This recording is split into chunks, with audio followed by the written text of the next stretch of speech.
Let me just introduce Adam Howell. Adam Howell grew up in the hills of Appalachia in the northeast corner of Tennessee. He attended East Tennessee State University. He played football there. He's a sporto. And he's got a great story about an elephant that was hanged on a train. Yeah. So ask him about that later. He earned a double major in microbiology and chemistry. He played football there for the Buccaneers, was a long snapper, but with punts and extra points. So in a football town that gains you points right now, which is good.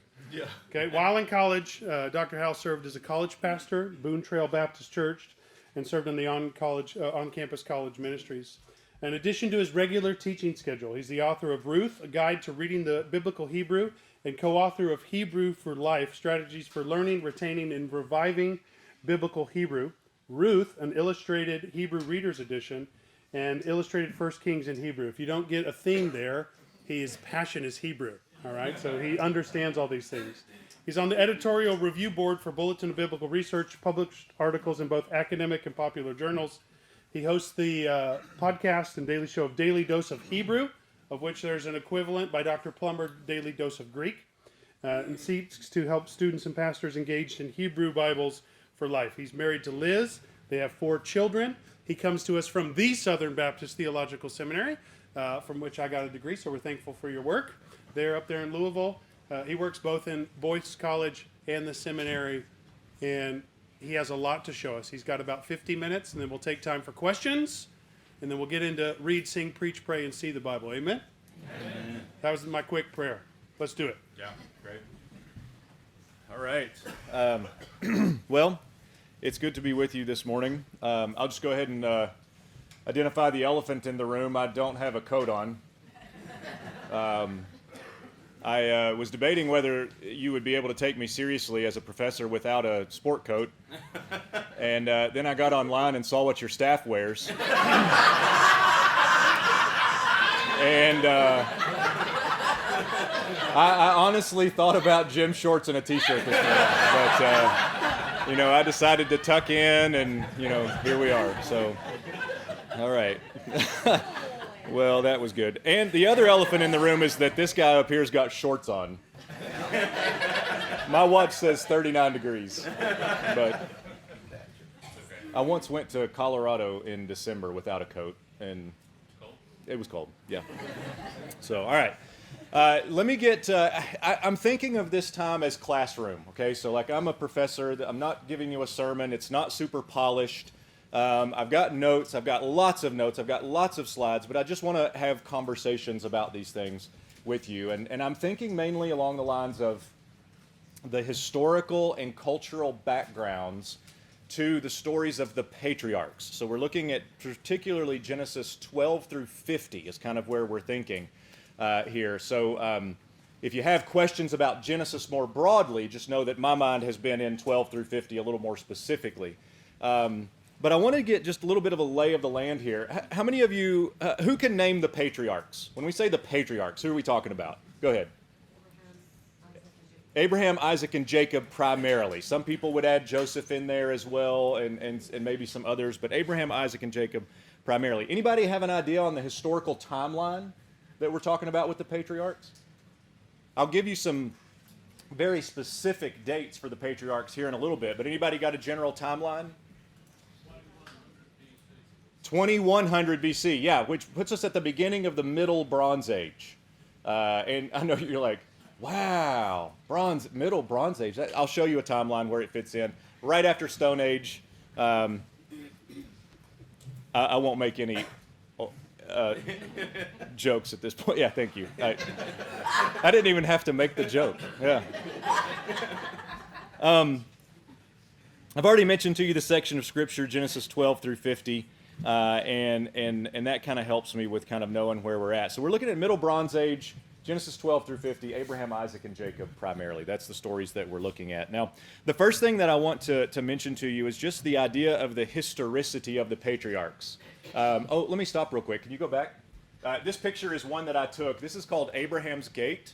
It's at a place in northern Israel called Tel Dan, which is an ancient city of Laish. It was not called Dan until the tribe of Dan moved there from the coast in the middle of the country.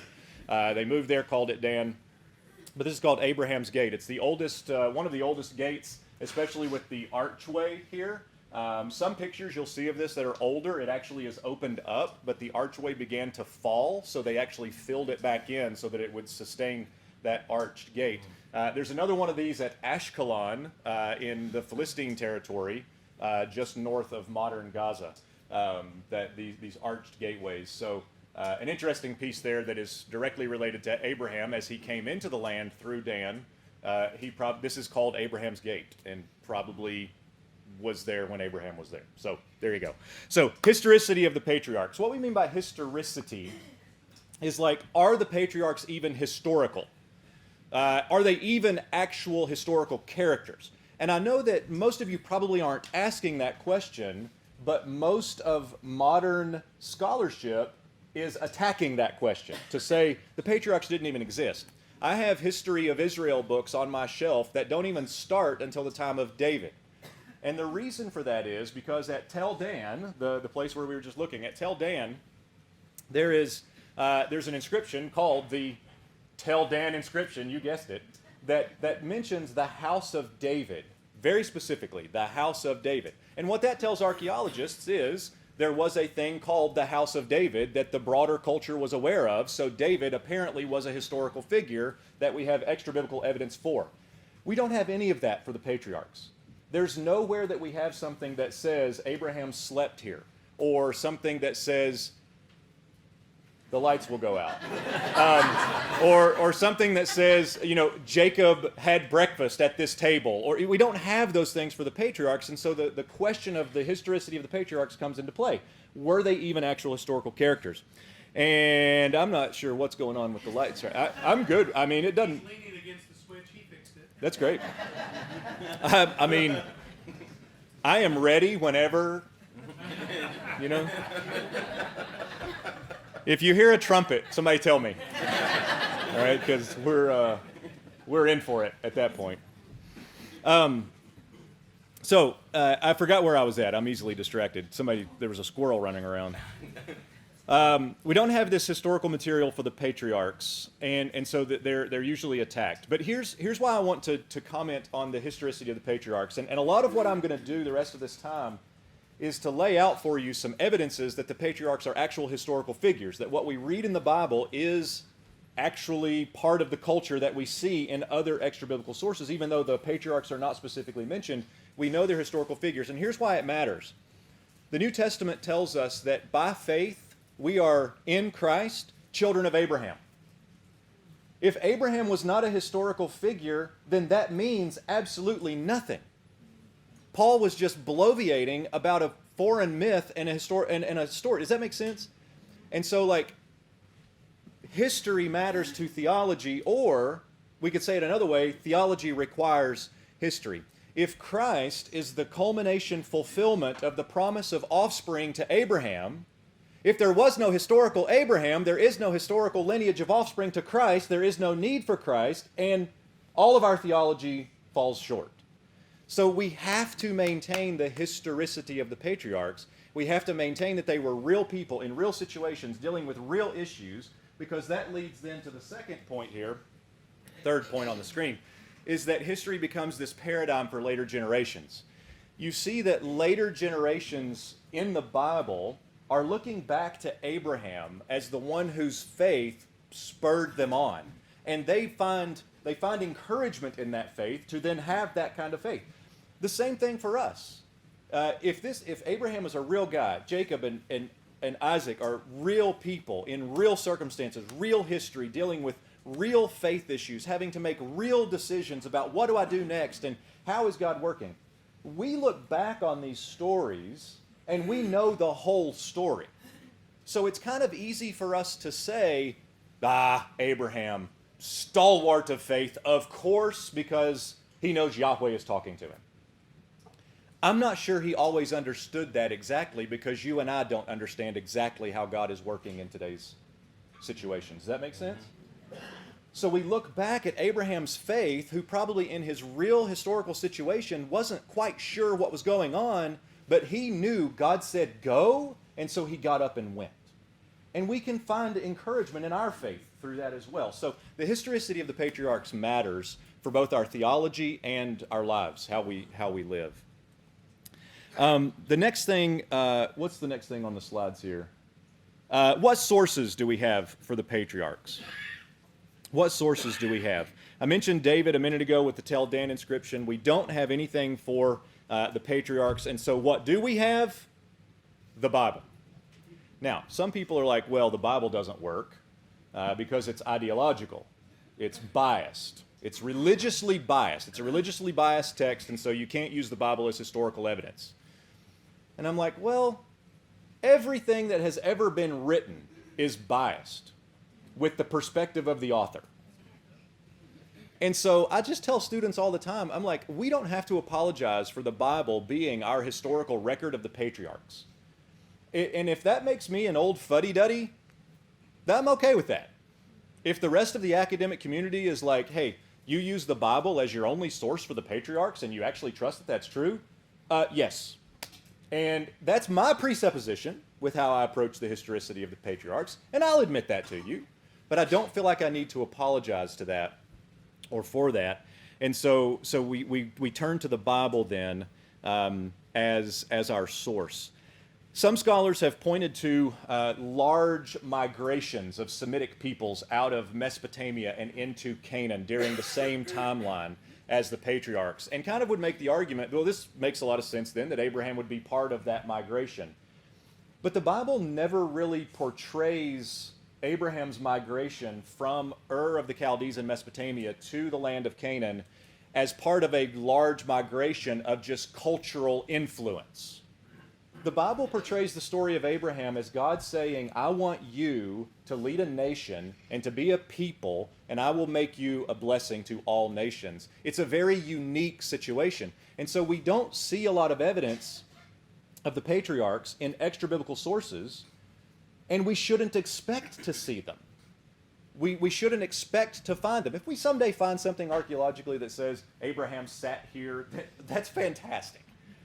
You probably still can't prove that it's the Abraham that's part of the Bible, but what we do know is that the Bible is a very unique story, and the biblical picture of Abraham and the patriarchs is a very unique story that the rest of the wider ancient Near Eastern culture probably was not aware of nor cared about.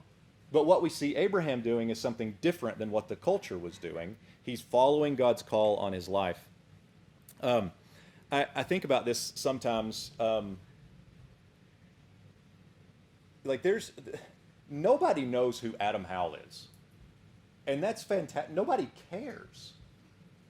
And so then you just kind of think we look back at Abraham and go, oh, Abraham. Everybody knew Abraham. Probably nobody knew Abraham. He was just a dude. He was Terach's son. And that's kind of the idea. So we don't hear about Abraham in the broader culture. That's fine. We have the Bible. Let's talk about dating the patriarchs. It's usually best to take them out to a nice dinner or something like that. Cuddle up by a fire would probably be too much, but a nice dinner at least. If you want a kind of a general date for the patriarchs, you might want to think right around 2000 BC. I think we heard 2100 BC here earlier. That's a good start date. 2000 BC just kind of gives you a good round number that you can think about the patriarchs. I mentioned earlier this is the Middle Bronze Age. And if we wanted to get a little more specific, we could maybe go 2100 to 1950 BC, which would largely be part of what's called the Middle Bronze Age 1. So if you look at this next slide, I've got a timeline up here of the ages.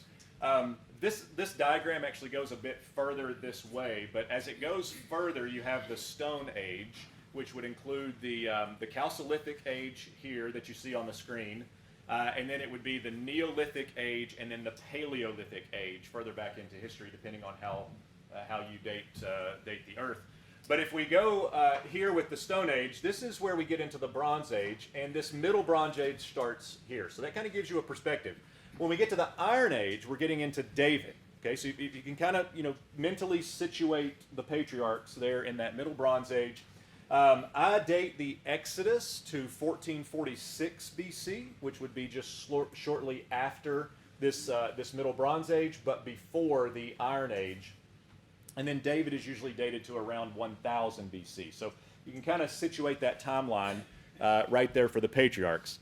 But let's think a little more specifically about the date for the patriarchs. Now, anybody like math? Yeah, oh gosh. Okay, well, don't check me on this. Just trust me. Okay? Abraham was 100 years old when Isaac was born, and I've got the references up there, so you can check these out when you get the slides. Isaac was 60 years old when Jacob and Esau were born, and Jacob was 130 years old when he went to Egypt.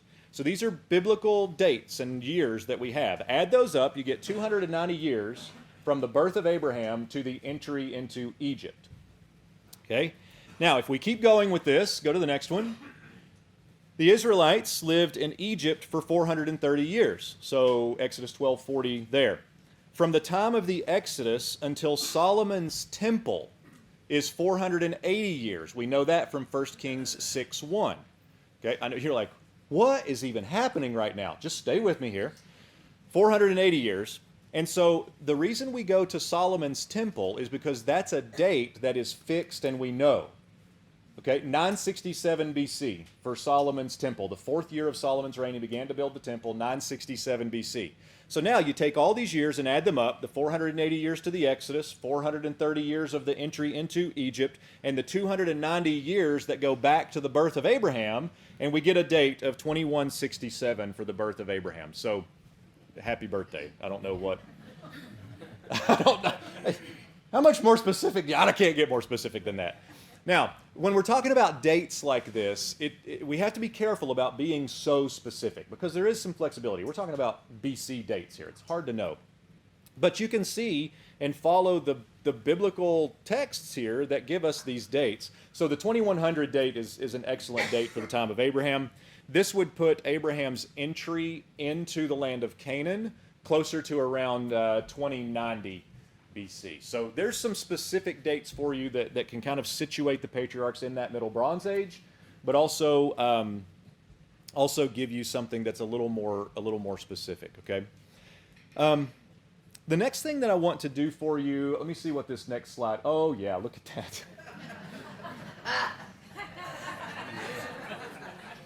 that. Could somebody in the back read this for me? I just want everybody to hear what it says.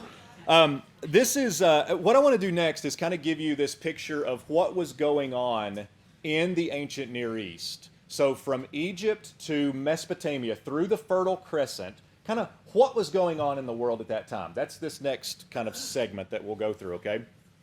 This slide, I can give you this slide. I can't give you this nice full resolution PDF because it's published materials. But I will give you it's not my published materials, that's why I can't give it to you.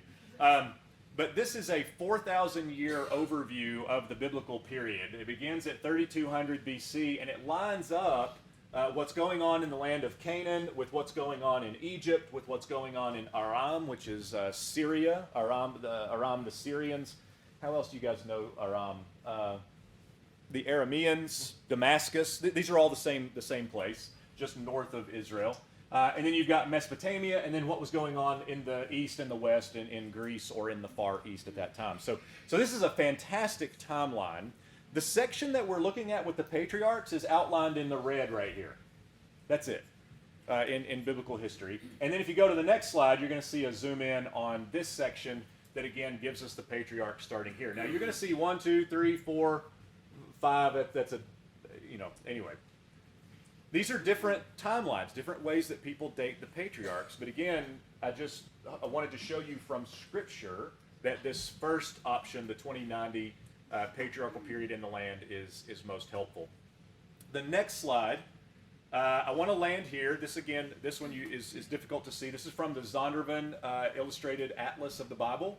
And I want to just kind of leave this on the screen while I talk through some things, and you can see maybe some of those connection points of what was going on in Egypt and throughout the rest of the world. So we'll start with Egypt. If we give the patriarchs a little bit of flexibility, on their dating and move them back a little bit earlier, even closer to that 2090 time frame, this would put Abraham entering Canaan at around the 10th dynasty in Egypt, and this was in the first intermediate period in Egypt. Anybody know what an intermediate period is in Egypt? There was two of them in ancient history. Intermediate periods in Egypt were what archaeologists have used to describe these political and what would you call it? Governmental downfalls. There's no strong government in Egypt at that time. What that means for the rest of the ancient world is that land strip between Egypt and Mesopotamia was very strategic land.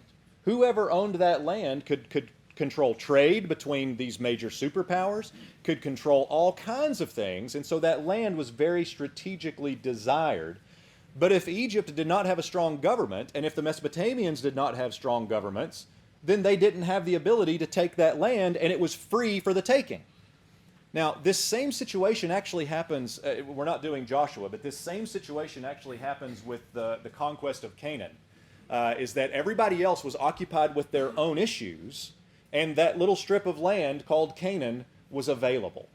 And so Abraham and Isaac and Jacob, their free movement through the land, in and out, to interact with Abimelech and the Philistines, and to even go to Egypt and be entertained by the Pharaoh, like all of these interactions are a result of these cultural and historical situations in those other areas. In Egypt, it was the first intermediate period.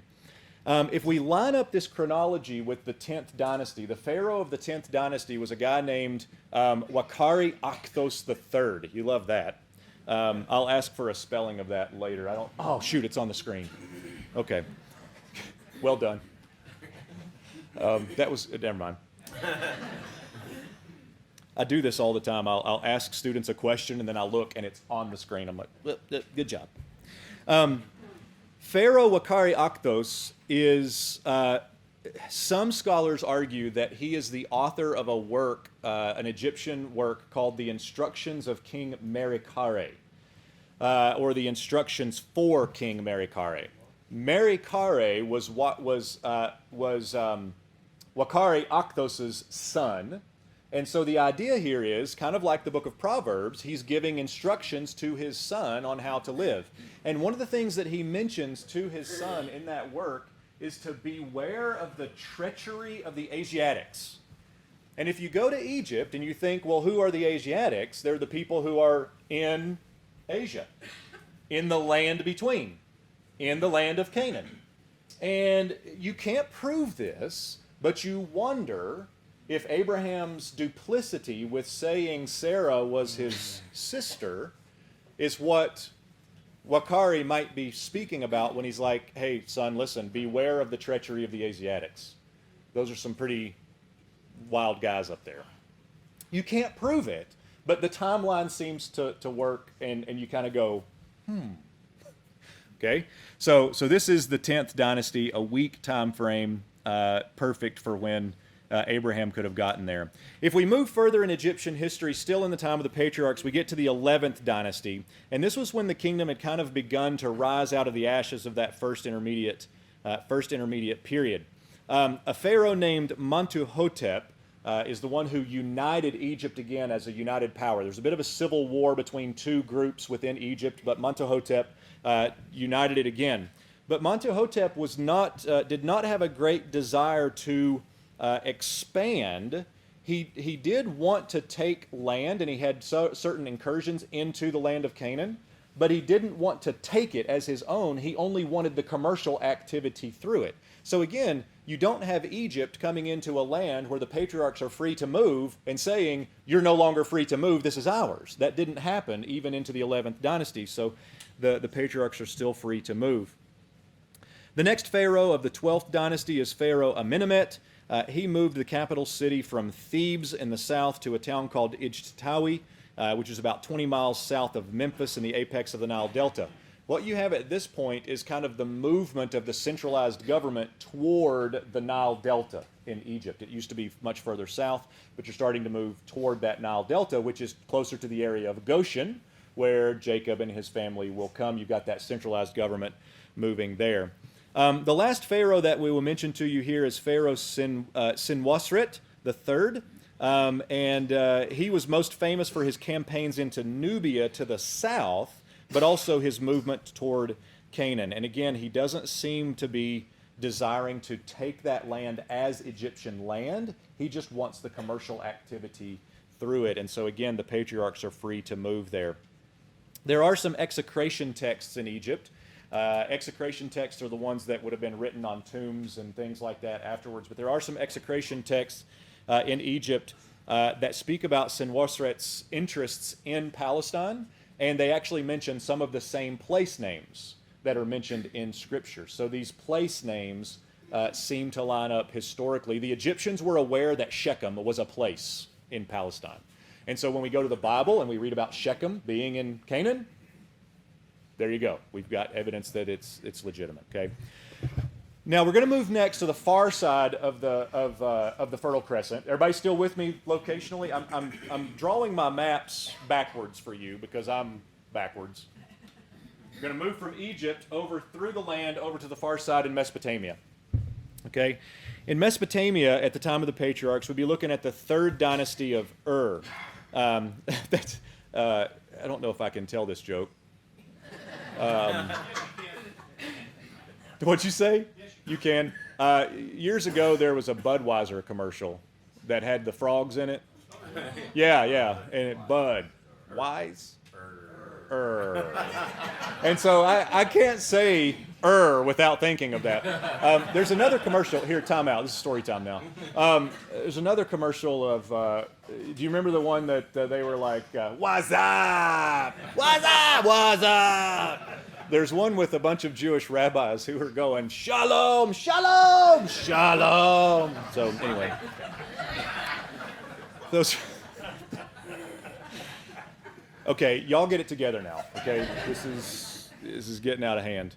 The Ur III dynasty, the Gutians were a group of people who were ruling in southern Mesopotamia at this time. The reason southern Mesopotamia matters a lot at this time is because this is where Ur was. So we know that Abraham traveled from Ur of the Chaldees, which was in southern Mesopotamia in this same area. And so the Gutians were kind of a semi-barbarian group from the Zagros Mountains, just a little bit further to the east, and they had taken over that entire Mesopotamian area.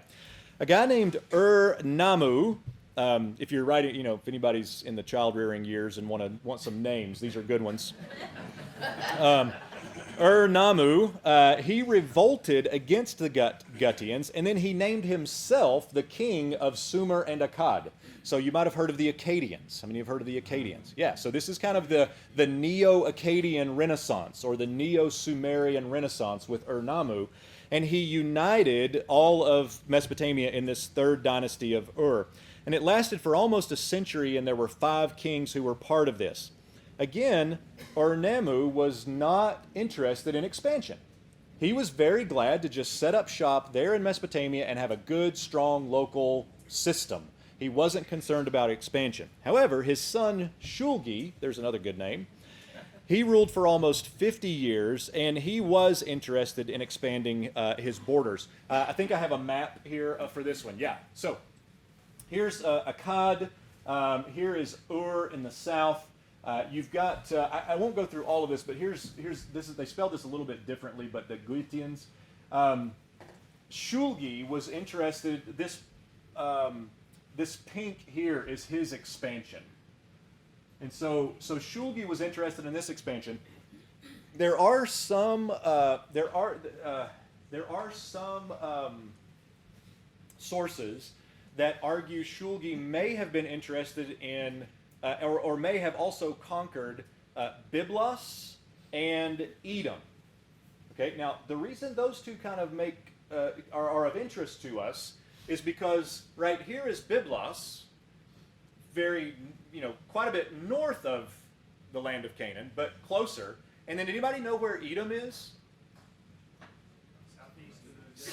Yeah, southeast of the Dead Sea. Edom, right here.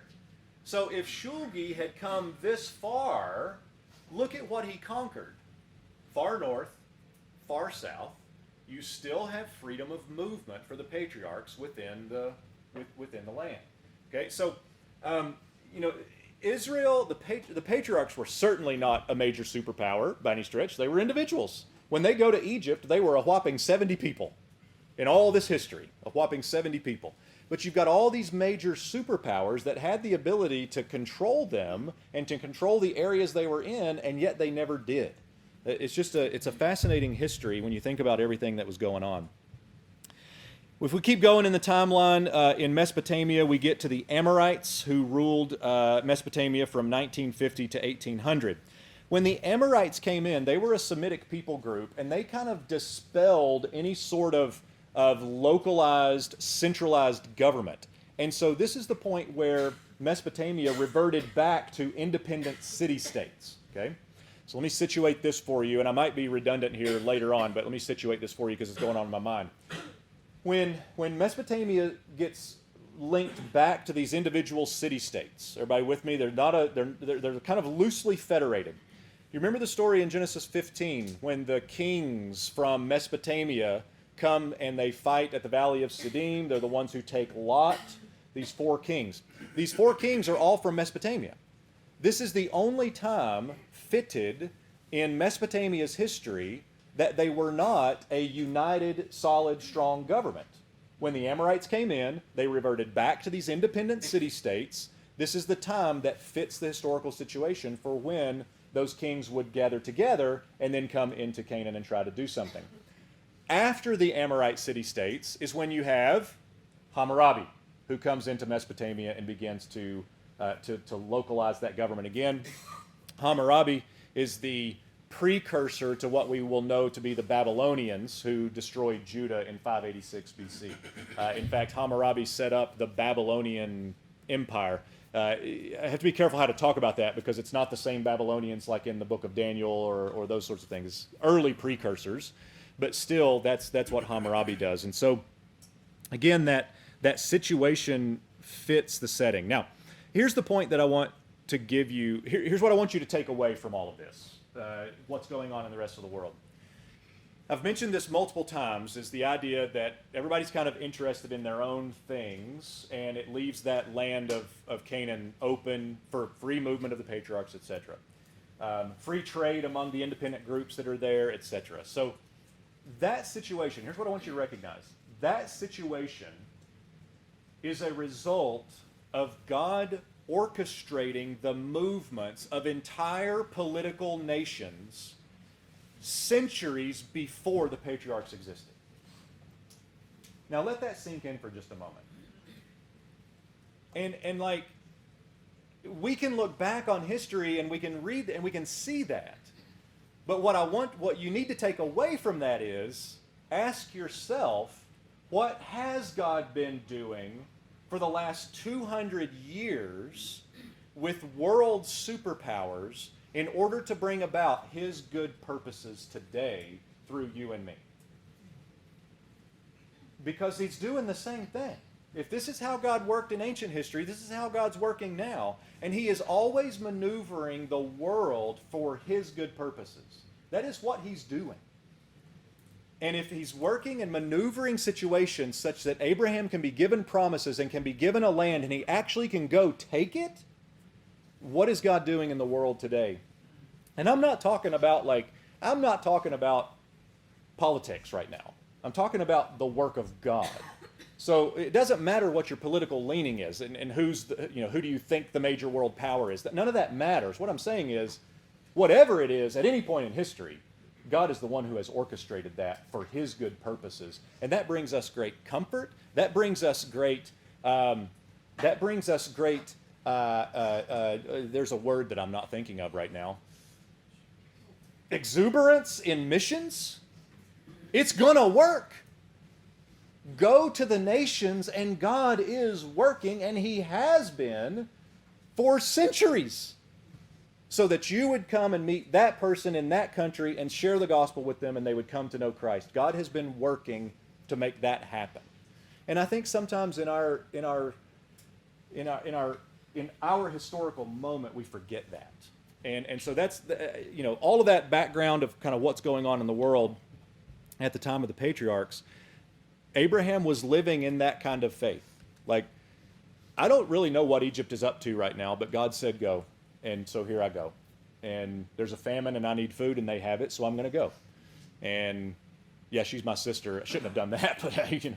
And he's living this out in a time very similar to us, okay? I'm going to skip over this section of the Philistines. I'll just mention it real quickly. The Philistines is another people group in the ancient Near East at that time. Abimelech is called a Philistine. His commander of the army, Phicol, is Philistines. The problem with this historically is that the Philistines don't enter the land of Canaan until about 1200 BC. This is about 500 to 700 years after the patriarchs that what's formerly known as the Philistines come into the land. So kind of ask the question, how is Abimelech a Philistine? I'll give you these passages. Actually, I may not. Deuteronomy 2:23, Jeremiah 47:4, and Amos 9:7 all mention the Philistines as being a people from Caphtor, or the Caphtorim. And what we read in other documents from Mari is that the Caphtor, or the Kaptara, are a people group from the Aegean island of Crete. And so the idea of a Philistine is much more general than like the guys that David was fighting. It's any sea people group that came from Crete, and they happen to have come earlier as well. So, so that's another little people group there. So, all right. The next section I am going to skip entirely because I want to leave room for questions. The next section that I had here is a geographical tour of the history of the patriarchs. And what I have is a bunch of maps that just kind of walk through the text of Genesis 12 through 50 with all the places that are mentioned. I will refer you to a resource at the end here called the Satellite. What is it called? You have it in your office. I saw it. Satellite Bible Atlas, and I think the link is on here too. So I'll give that resource to you. That's where I get these slides, and it kind of goes step by step through the history of the patriarchs geographically. But I find geography interesting. I do want to stop. Did you already pass the slide of Jericho? Yes. Okay. Stop. Sorry, that was an abrupt command. Do you forgive me? Okay. This is the land. This is the Judean wilderness. This is what the land looks like around June between Jerusalem and Jericho. So if you go Jerusalem and go basically due east toward the Jordan River, the Dead Sea, you're going to get to Jericho. Okay. This is what the land looks like between those two areas. And when you get further into Jerusalem, it's a little more, a little bit prettier. But this is what I want you to see here is kind of a picture of the geography of what Abraham and Lot would have been looking at when they're trying to decide who gets what land. Okay? This is part of it. Now go to the next one. This is at the Jordan River. So this is the land that Lot took. And go to the next one. This is at Jericho. This is the ancient city of Jericho, and then this is the modern city of Jericho. Out here is the Dead Sea, Jordan River, and then over there is Jordan. That plateau over there is Jordan. But look at how green it is. You wonder why Lot said, "I'll take that." Yeah. and so, don't dismiss the geography too. A lot of times we talk about history, and we're kind of like this linear timeline. Does it fit? What works? But don't dismiss the geography too. That gives a lot of flavor to how we read these texts also, and understand what they were going for. Let me see if there's anything else here that I want to mention on these, and then we may skip through these pretty quickly. Yeah, there's a lot of great information here. Trust me, I wrote it. This is another one I want to mention. Place names. Okay, place names. When Abraham gets into the land, he comes into Shechem, and then he goes to Bethel. But we find out later with Jacob on 2 different occasions that he named the place Bethel. So how was it called Bethel when Abraham was there? Well, you find out in another text, I think it's like Genesis 35:6, it is. Genesis 35:6, you find out that Bethel was formerly named Luz, L-U-Z. And so this is probably some sort of updating to just get the modern reader, not us modern readers, but the modern reader of the Pentateuch by the time of Moses, to know what is the place we're even talking about. So when Abraham comes in and goes to Bethel, he probably went to a place called Luz, that Jacob later called Bethel. And so again, if that's a very specific point to make this bigger point of like, don't be bothered by what looks to be an apparent contradiction. There's answers to these things. You just have to dig a lot, which is what archaeologists do. So, sorry, that was funnier in my mind than. So don't get hung up on place names that might look a little bit odd. Another one is Hebron. Hebron is called Mamre, is called Kiryat Arba. And you've got texts in Scripture, Genesis 35:27, that lines all of these up so that you know, okay, we're talking about the same place. If this passage says Kiryat Arba, I know that that's Hebron. If this passage says Mamre, I know that that's Hebron. They're all the same place. And the satellite Bible maps actually puts all of those three place names on that one, so that can be helpful for you too. So that would be the thing for that section. All right. Cultural background to the patriarchs. You might have to skip through some slides. Oh, there we go. Okay. Let me jump to the Newsy documents. I've got, so here's Newsy. There's a library of documents that were found at Newsy. And what I'm thinking of here are places where extra biblical evidence fits in with the biblical story and helps us understand it a little bit. Now, you might think, well, what's the big deal about Newsy? It's in Mesopotamia. But look, and Haran. So this is the first set of travels that Abraham made, and Newsy is right between them. Now, it's off to the side. Mari is right here. We're going to talk about Mari as well. But there is a potential route that Abraham would have taken up the Tigris River. Anybody know why the rivers are the routes of travel? What's that? You need water to survive, yeah. I tell students all the time, if you don't have water in the ancient world, you die. And it's true. Yes? I was going to say that earlier I noticed that if the land of Canaan wanted to expand, that they could probably, there was a body of water there, but they couldn't really use it as for means of travel, but it would be very good to place a lot of stuff there because people could get water. Yeah, you thinking? From the Mediterranean, right? Yeah, and the citizens of Canaan were not seafarers. That's the thing. So to get seafarers, you go north to Byblos or south to the Philistines, and it's because there aren't any natural harbors along that coast. The one harbor that's there at Caesarea Maritime, Herod built, like it was man-made. So yeah, they couldn't go the other. You're talking about the water direction. They couldn't go the other direction because of the Syro-Arabian desert. So that's why the land gets stuck. It looked like there was kind of like a giant lake, but it's not exactly a river because it doesn't lead to the ocean. Yeah. It's just like giant. Yeah, they had to have that water. That was necessary. Good.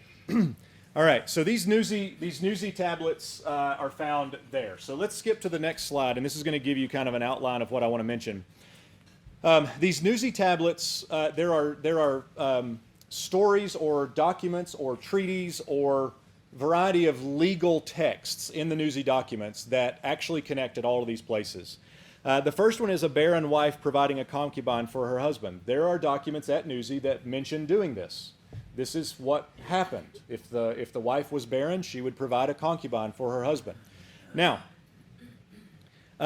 you already know where this is connecting with the story of the patriarchs, and I need to tell you, in case you're missing it, I need to tell you that Scripture often tells us what the people did. It doesn't tell us what we ought to do. So I'm not pulling in the Newsy documents to give any credence or justification for what Abraham and Sarah did. I'm just saying that's very much part of that culture. It wasn't like a, I don't want to, there's no justification here. They were wrong to do that. But in that culture, you kind of go, okay, I mean, I see why you did that. And so for kind of Westerners, we go, ugh. And we should. And we should do that with Judah and Tamar. We should do that with Jacob and Zilpah and Bilhah and Rachel and Leah. We should go, what is even happening right now? But that concept is not foreign to this context, okay? The next one is childless parents adopting a son. This one is actually very interesting. I'm going to look at Genesis 15. Genesis 15. After these things, the word of the Lord came to Abram in a vision. Fear not, Abram, I am your shield. Your reward shall be very great. But Abram said, O Lord God, what will you give me? For I continue childless, and listen to this, and the heir of my house is Eliezer of Damascus. Abraham is essentially saying, I already have an heir. And you're like, well, who is your heir? How did you get him as an heir? And we don't get the story in Scripture, but what we get from the Newsy documents is that there are these adoptions that would happen for an heir. So if the couple was childless, they would adopt a child who would basically be their old age insurance, somebody who would take care of them in old age until their death, and then that person would inherit their stuff. And so Abraham has this guy. It's very fitting. And then other Newsy documents will talk about things like if then the family does have a natural son, then he takes precedence over the adopted son. Several connection points there with Abraham kind of already thinking, but I have an heir, why do I need another one? But God has bigger plans in mind. The last one here is Abraham calling Sarah his sister instead of his wife. This happens also with Isaac. And at Newsy, there's a text that discusses a contract. You're going to have to follow me on this. A contract where a brother sold his sister to another person as a sister. And then there's a second marriage contract where the same brother sold the same sister to the same person and adopted her as a sister. So there's a sister contract and there's a marriage contract, which makes this same girl and same guy a wife and a sister, contractually. Does that make sense? No. Great. If that makes no sense, I mean, are you thinking, does that make sense morally? Because that definitely is no. What I want you to see is that those concepts that we see in the patriarchal narratives are not foreign to this broader culture. Shouldn't have done it. He wasn't right to have done it, but it's not foreign to that broader culture.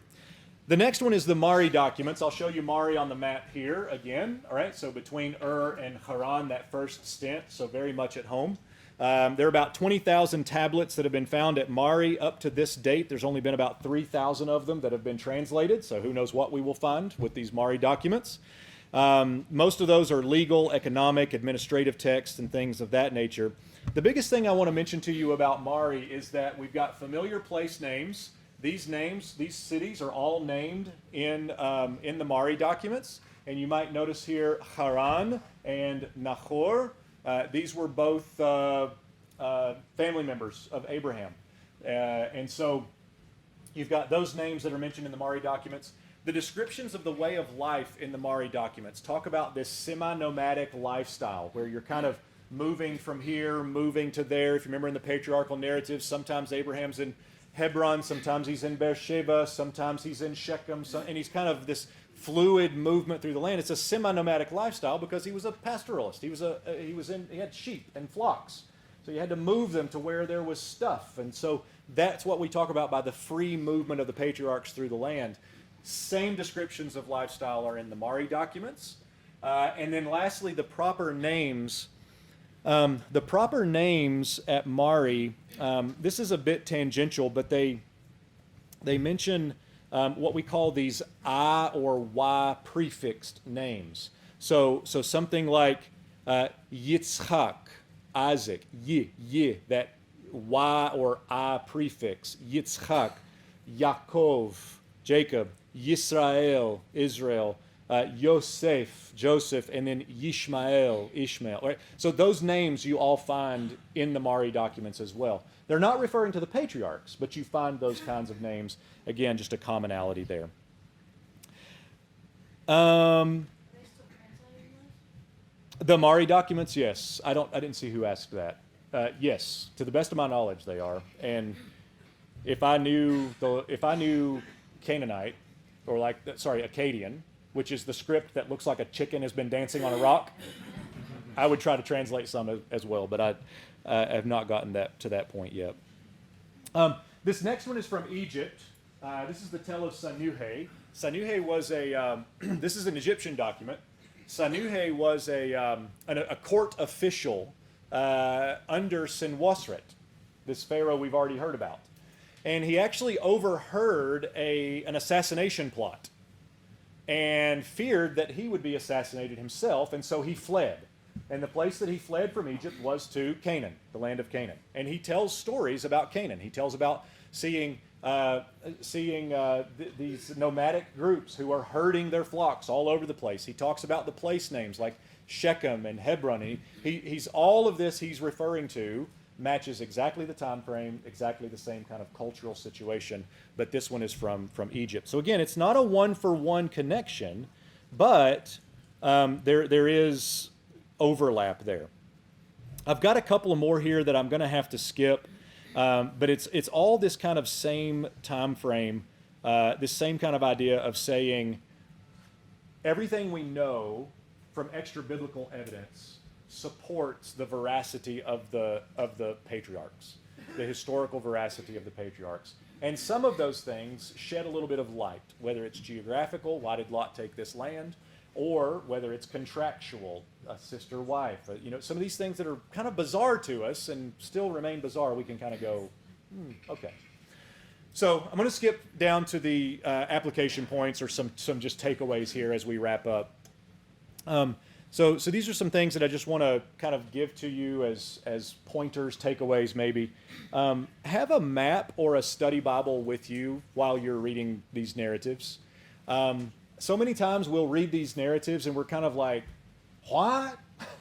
and you can go a long way with something like this. This is the ESV Archaeology Study Bible.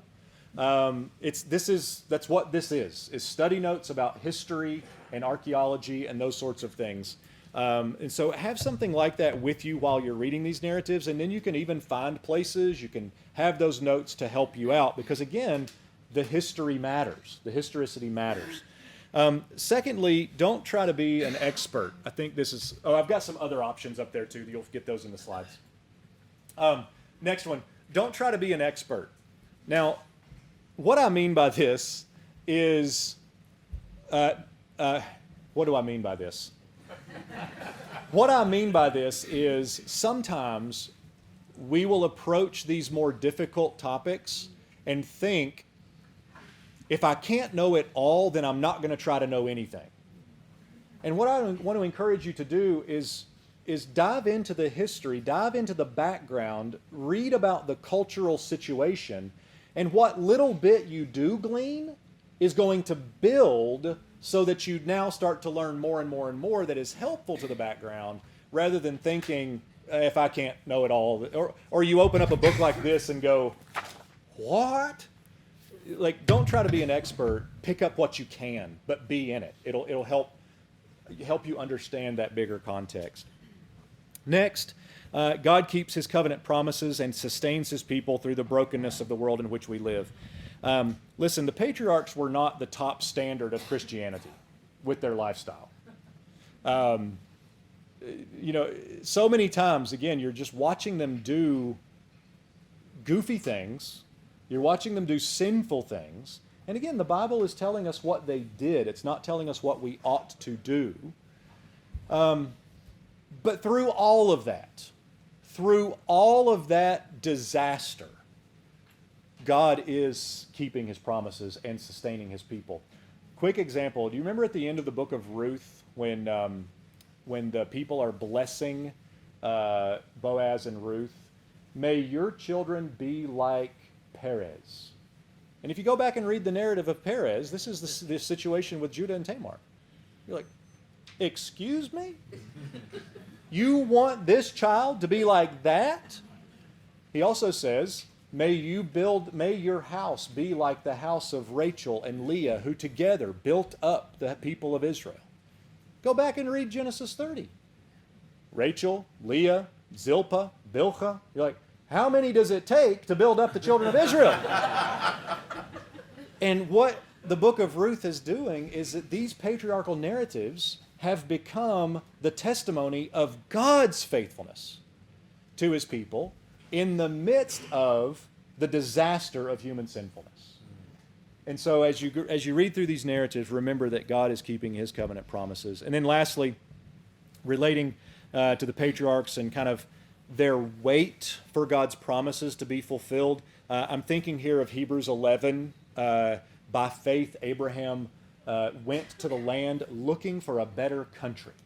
He understood that there is a homeland that is not this one, but he's looking for it by faith. And I think the author of Hebrews is telling us, since we have this great cloud of witnesses, let us now run with perseverance the race that is marked out for us, looking to Christ, the author and perfecter of our faith. And so in the same way that Abraham and Isaac and Jacob are trusting God to do what God said he will do, we can follow in their historical example and trust that God is going to do what he has said he is going to do. And we walk by faith.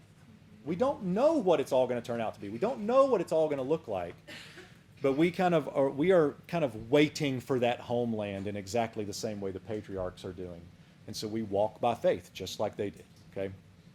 So do we feel the need to take matters into our own hands at times? Abraham and Sarah, Jacob, Rebecca. Like, do we feel like we need to take matters into our own hands?